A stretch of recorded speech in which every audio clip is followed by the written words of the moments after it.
You know, in the immediate aftermath of Charlie Kirk's shocking assassination, it felt like two completely different stories exploded into existence at the same time. You had the official narrative, neat, tidy, and straightforward, and then you had the story that was growing online, this tangled, chaotic web of theories and some really serious accusations. So let's try to unravel this and break down what we know. So the authorities, they moved fast. They put out their official story almost immediately. This was the act of a single person, a lone gunman. The message they were sending was pretty clear. We've got this handled, case closed. But of course, that's never where it ends, is it? Almost instantly, you had thousands of people online, internet sleuths, just poring over every single pixel of footage they could find. And what they started to piece together, well, it seemed to completely blow up that simple, official story. It made everyone ask, are we really getting the whole picture here? And this is where we see the first major crack in that official narrative. A really compelling theory started to go viral, and it argued that the fatal shot didn't come from where the authorities said it did, but from somewhere else entirely. Okay, so it all boils down to this one simple but crucial detail, the bullet's path. The official story says it was a shot from the front, but this viral theory argued the exact opposite, that the shot actually came from behind. So let's look at the evidence they were using to make that claim. Now, the people pushing this shot-from-behind theory, they built a pretty convincing case. A Marine veteran put out an analysis pointing to what he said was a clear exit wound on Kirk's neck. They also pointed to the way Kirk's body tensed up right after impact, which they said was a classic sign of a spinal injury from a rear shot. And the initial look at the blood splatter seemed to back all of this up. For a lot of people watching this unfold, this felt like solid proof. But just as this theory was starting to feel like the truth for a lot of people, the whole digital investigation took a massive U-turn. New footage, much clearer and from a totally different angle, suddenly surfaced, and, well, it made everything a whole lot more complicated. Yeah, because this new footage seemed to flip that whole theory on its head.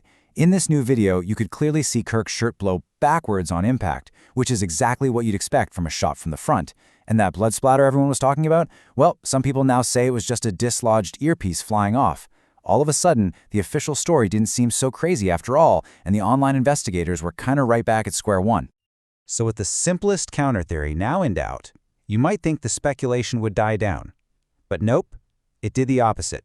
It expanded into these far more elaborate, complex scenarios that involved a whole cast of characters.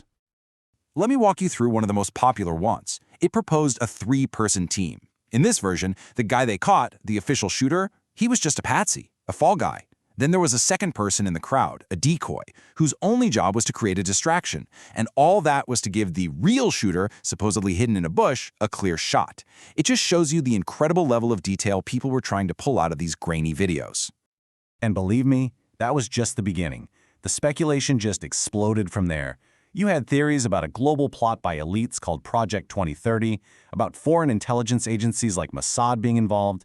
People were talking about planted text messages to create a fake motive, and even that the shooter was pulling off these magical outfit changes that just didn't fit the official timeline. It was a free-for-all.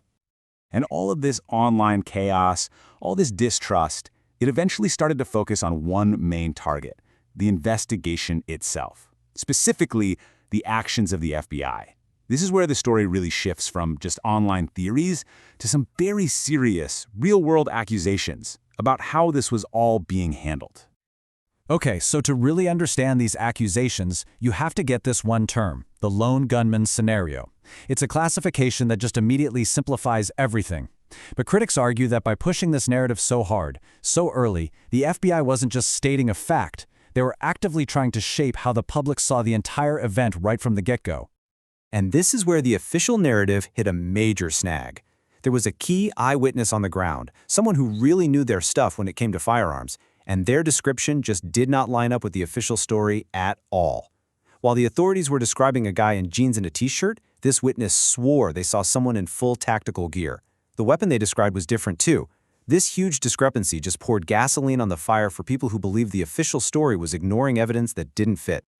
And that leads us to probably the most damning accusation leveled against the entire federal investigation. Sources started claiming that the FBI was actually pressuring local authorities to just adopt the lone gunman story, even suggesting that if they didn't, it could somehow mess up the whole prosecution. The implication there is chilling. That the narrative was more important than the actual investigation. So, after all the conflicting videos, all the online theories, and these really serious accusations against the investigation, where does that leave us?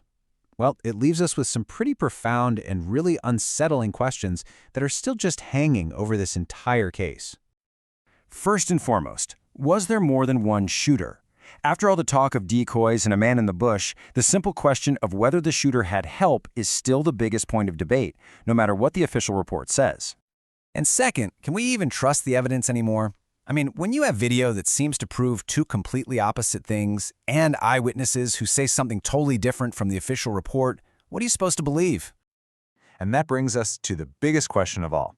With all these allegations of FBI pressure and a tightly controlled story, is the public actually being told the full story of what really happened that day? You know, in the end, the Charlie Kirk case became about so much more than just finding a killer. It's almost a perfect case study for the strange times we live in, where official stories are constantly at war with crowdsourced internet investigations. And it leaves every single one of us with the toughest question of all. When you're faced with two completely different stories, how on earth do you decide what to believe?